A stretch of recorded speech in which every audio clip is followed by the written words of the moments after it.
And so I had been reading about the ketogenic diet on brain injuries, and I'd come across a couple of studies on what it can do to a cancer patient, especially an insulin-driven cancer patient like she was. I said, Mom, do you trust me? I'm like a fool. She said, with my whole life. We were standing there in the waiting room of the hospital. One way was to schedule the chemotherapy, and the other way was the front door. I said, Mom, let's get in the car together. I left my car there. I drove to my family farm, which was 100 miles away, and explained to my mother what a ketone was. And her brain wasn't working right, so she didn't quite remember. And we went to the house. We threw out every carbohydrate. And man, at 6 weeks with chemotherapy, her numbers were supposed to drop by 30% of her cancer. We didn't tell the doctor. We just put her on a ketogenic diet and said, we'll come back in 6 weeks.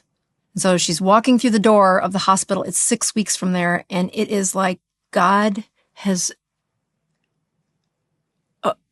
just the Holy Spirit is rising out of her. She looks amazing. So we go to get her blood drawn. We're sitting in the waiting room for the cancer doctor. And he's my friend. He's known me for 10 years. So I'm scared to tell him what we're about to do. And so we're sitting in there waiting, and they come and draw our blood again, which either means it's really good or it's really bad.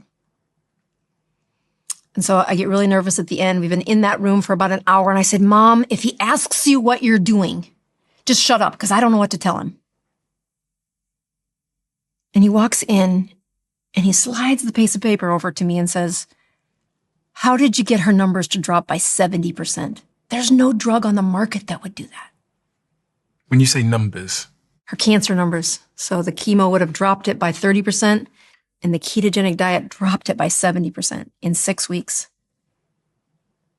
And she went from a 70-year-old that looked 100 to a 75-year-old who looked 40.